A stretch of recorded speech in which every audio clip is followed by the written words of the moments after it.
There are 3 skills that you can use to rewire your romantic and sexual attractions to be able to find and keep healthy love. Stay tuned to this episode of the Deeper Dating Podcast as I teach you each one of these research-backed skills. If you've ever been disillusioned, disappointed, or discouraged in your search for love, and you know there has to be a better way to find the healthy, soul-filling love you've always longed for, then you've discovered the podcast for you. I know, as Ken's work personally has led me to find the love of my life. So here's your host of Deeper Dating, Ken Page. Hello and welcome to the Deeper Dating Podcast. I'm Ken Page. I'm a psychotherapist. I'm the author of Deeper Dating and the co-founder of deeperdating.com, a site where single people can meet in an online environment that's kind, respectful, fun, and inspiring. Every episode, I'm going to teach you the greatest tools that I know to help you find love and keep it flourishing and heal your life in the process, because the real skills of dating are nothing more than the real skills of love. And those are the greatest skills of all for a happy life. And if you want to learn more about the Deeper Dating approach, just go to deeperdatingpodcast.com. And if you sign up for my mailing list, you'll get free gifts, a free ebook, and you'll learn more about how to use these ideas to transform your own intimacy journey. And you'll find a complete transcript of every episode. I also want to say that you can find me on Instagram at deeper.dating, and I've been offering a lot of very short videos there that I hope are helpful as well. I also want to say that everything I share in this podcast is educational in nature, and it's not medical or psychiatric advice or treatment. And if you like what you're learning here, I'd love it if you could subscribe and leave me a review. So thank you so much for that. I'm really excited to jump into this now. I've been thinking so much about this issue of kind of rewiring our attractions. It's an exquisitely intense, difficult, important process. And we are not given the tools to do that deep rewiring.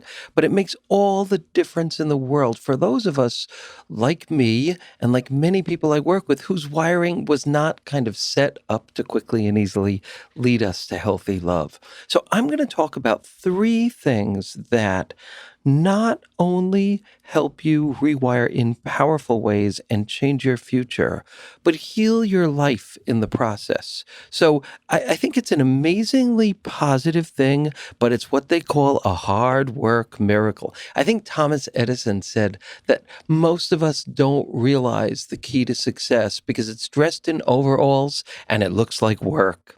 I love that quote. And this is work, but it's nice work. It's good work if you can get it. It's the most beautiful work that there is, I think, for all of us who are really trying to bring evolution and mindfulness into our search for love and our building a family in the world. So I want to talk about these 3 steps that make such a powerful difference that in my very long time as a therapist and a coach and as a seeker and a student of intimacy, I've seen again and again are a very simple and direct and powerful path to what we're looking for. So let me start up front by saying what these 3 steps are. The first one is this question that could and should shape your entire search for love from now on. Does my soul feel safe with this person? Yes, there are a lot of other questions that need to be answered too, but this is the number 1 question. The second is to look for your attractions of inspiration and avoid your attractions of deprivation, and even make a pledge to do that. And we're going to do that in this episode. Each of you is going to have an opportunity to kind of make a personal pledge inside about this, which I have found is remarkably powerful. The third one is a kind of complex one, and it's about taking the time to build healthy, sexy, deep, authentic connection, to create that kind of circuitry, not to flee and to build the tools to allow that rewiring to happen. So I'm going to be talking about each one of these. So let me go back to each of these now. So the first one, this question, this defining organizing principle, this question number one, does my soul feel safe with this person? I think maybe the most misguided aspect of all dating advice is all the things we put before that question. Sexual attraction takes care of itself. It's either there, it's not there, or it grows. All of those things are possible. Other kinds of attraction as well are really rich and important, and they're all essential. But the first question is, am I inspired by who this human being is? Do I feel safe with who they are as a being and with who they are in the world and with who they are with me? Because that is the number one definer of how happy your future is going to be with this person. I truly believe that. So, we get taught that the first question is, am I attractive enough? And maybe the second question, or for some people, the first question is, am I attracted enough? Is the potential for lust there? It's a great and fabulous question. But the first question needs to be this because it routes you in a different direction. There's a subtle realignment. It gives you dignity. It shifts your field. It conveys a message of self-dignifying. That shows people feel that. And also, it's just a different way to orient. And I'm just so excited about people making that shift and having that become their primary question. And writing back to me or going to my website, deeperdatingpodcast.com, and letting me know and letting everyone know what shifts you see, because you will see shifts. It's something we're not taught. And it's just the people who find healthy love the most easily are the people who know this. It just really comes down to that. So play with this tool and watch how it shifts you. Also, I'll say another thing about that.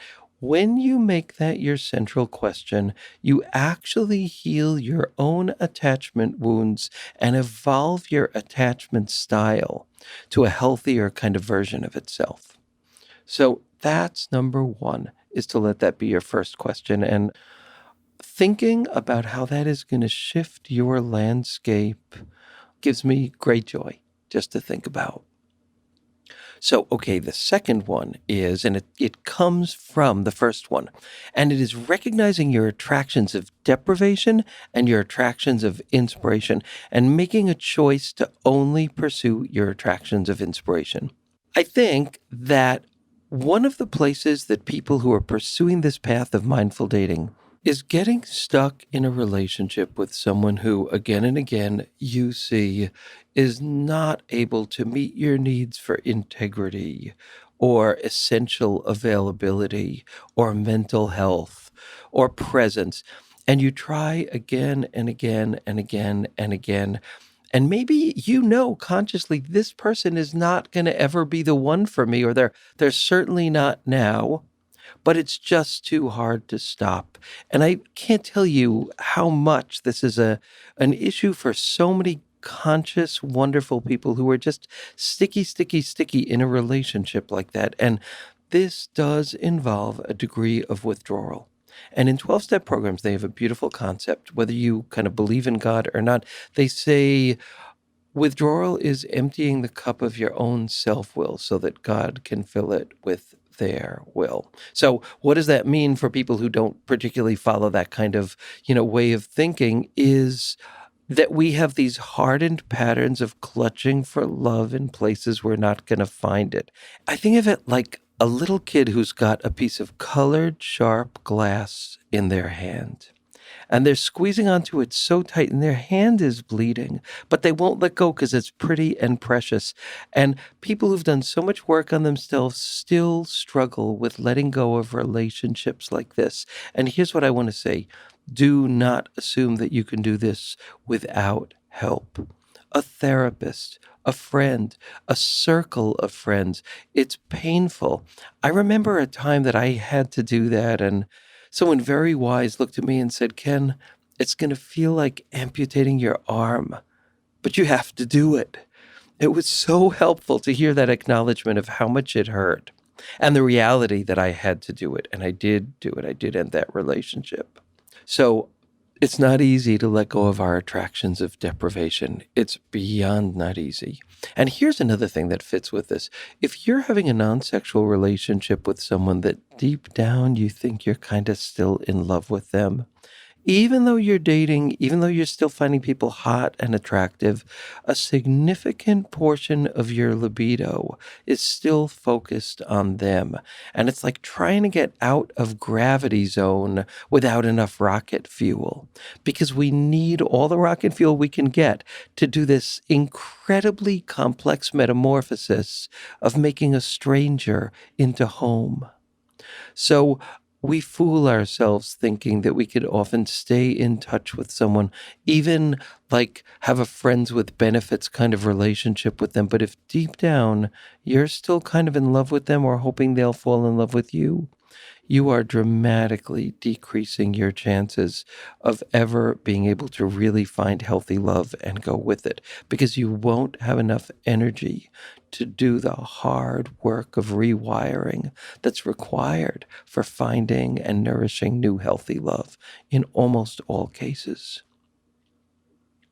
So I encourage all of you, at this point, even right now, you might even take a moment and really actually do this as a ritual, or just think it in your mind, that you're going to make a conscious choice to say no to your attractions of deprivation and yes only to your attractions of inspiration. And I'm going to read to you the contract that I have in my online course that I have people sign. And you can kind of just listen to this and see if you can give yourself a yes. It's called My Commitment to My Future Happiness and Love. So here's what it is, and you could kind of just listen and say yes as you listen. I commit out of my own self-love and my desire for a beautiful, loving relationship to develop my awareness of my circuitries of attraction to deprivation, and to protect myself from the damage and harm that those circuitries cause. Wonderfully, I also have the circuitries to be attracted to inspiration. Now, I'm making the commitment that those are the only attractions I will follow. From now on, I will only pursue my attractions of inspiration, and I will say no again and again to attractions of deprivation. I will only be with someone with whom my soul feels essentially safe, loved, and supported. No one else. For my future and my dream of a love-filled life, I now make this commitment in love and respect for my vision. See if you can kind of commit to that.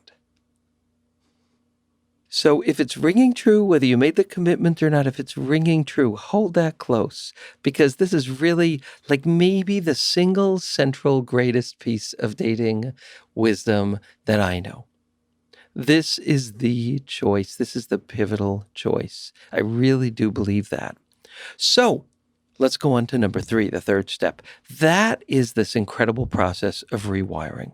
So let's say that you, and I'm going to share a story about that for me. So let's say you are someone who again and again has been attracted to relationships that weren't that healthy and weren't that good. There is a new kind of way that you're going to develop a new taste. The groundwork for that is the 2 steps we just talked about. But then there's still more work, because what you're going to find, and this is an amazing thing, is that when you do steps 1 and step 2 of what I described, your field will shift. You will start to lose your taste for unhealthy relationships, even though, trust me, that taste won't go away, but it will diminish. You will increase your desire and awareness of attractions of inspiration, and you're more likely finally to find mutuality with people like that. I swear it's true. It's an amazing and beautiful thing that gives me great hope. I think it's the most hopeful thing that I know and see, and it's big. And it's why this is such a journey of self-healing, as I say all the time. So when that happens, you're going to meet somebody, you'll meet people, you'll find these things happening, and you'll find that they may be less spicy. Because let me tell you, unavailability is a really filled, delicious, spice-filled, umami-filled flavor. It really is. And that spice is going to be missing. Now, that does not mean there aren't glorious spices of a person who's sexy and attractive and accomplished and amazing and a turn on and caring and all of these glorious, glorious things. I promise you, you will ultimately not miss the spice of unavailability. You will ultimately not miss the spice of arrogance. But in that first phase, if you're not used to these kind of healthier relationships, they might seem boring in a way. Or the thing is that's so amazing is that available people are much more dangerous and frightening than unavailable assholes. No matter how sexy the unavailable assholes are, no matter how much you feel in love or obsessed with those unavailable assholes, because someone who's really wonderful and really sees you, having them not work out hurts in a much more profound and existentially dangerous way. And it's why we protect ourselves against available people. And we do that so often by telling ourselves they're boring, or that maybe they live 50 miles outside of the range that we think that they should live at, or they're 2 inches too tall or 2 inches too short, or, whatever those things are. We use all sorts of things. And I speak about the wave a lot, which is, that kind of like spasm of fear that makes us become disinterested in someone. Also, with an available person, with an attraction of inspiration, there are tools that you can use to deepen magic, attraction, and intimacy. And those tools revolve around getting kind of naked in deeper ways, sharing more of your needs, asking for your needs to be met, giving more, nurturing more, touching the deeper places of sexuality, the deeper places of tenderness, the deeper places of passion, sharing scary things, sharing deep vulnerability and authenticity. Those things are rings of fire. They're terrifying. But that terror, and research backs this up, increases eros and increases aliveness and increases connection and desire. If the person, when you share that vulnerability or you stretch or reach out like that, catches you, holds you, sees you, that increases joy, sexiness, warmth, intimacy, and this deep sense of goodness-based happiness that is just so kind of explosive and quiet and beautiful all at once. And that's where you want to build your home. So I just want to share a story about so there's lots to this rewiring piece. We'll talk about it in other episodes, but I just wanted to share just some points about that. And I want to share a story. It's about someone I dated who I had to do rewiring with. So this is someone who we had been speaking on the phone for quite a long time, but not meeting in person. And then we finally met in person, and I've told this part of the story before. I saw him, and he was wearing like a thick gold chain and Elizabeth Taylor cologne for men that really smelled strong. And his face was not what I pictured, nor quite, what he had described or shown me. So I was kind of horrified, and I was like, oh no, this is so not going to work. But I did kind of some of the deeper dating techniques that I teach in the book, and I checked in with my inner self, and I felt not disinterested, but in fact like warm and connected. And I thought, how am I going to negotiate this one? I wasn't attracted, but I was falling in love with him. And I did continue to fall in love with him, but I was not attracted. There were parts of him that I was attracted to, but not enough. And I knew that I wasn't going to fake this or do that to myself. I had spent too many years like telling myself I couldn't be gay and be attracted to who I'm attracted. I knew I was not going to go down that route. But I knew that I was falling in love, and I knew this was an amazing man. And I remember being with my friends. I was out at the beach, and I just kind of began to cry because I felt like I had found potential love, and I wasn't big enough or able enough or deep enough to be able to do that because he wasn't my type enough. And there was such a deep grief in me. And I went out to the beach and I kind of made a pledge. I said to myself, I'm not leaving this beach until I get an answer. And I prayed and I asked and I prayed again and again and again, and I cried. And I really had this commitment. And I don't know when it was. I think it might have been hours later. All of a sudden, I felt this peace inside. And the message was, this is going to be taken care of. It was really an amazing experience. It was a mystical experience. Literally, it felt like the weather changed. And definitely the weather changed inside of me. So I went home and went to sleep. And in my dreams, I had the first sexual dreams about this person. I actually felt the tendrils of turn on begin to happen. And the message that I got was, don't worry about the physical attraction. It's coming and it's going to come. Worry about the fact that this is not someone who is right for you for some other reasons that I won't get into, but they were really clear reasons that this was not a safe relationship to get into. But the sex came, the turn on came in this kind of very amazing experience. And I learned that this sex stuff is more malleable than I thought, and that attraction grows differently than I was taught and differently than we're taught, which is like, you're not attracted right away, swipe left.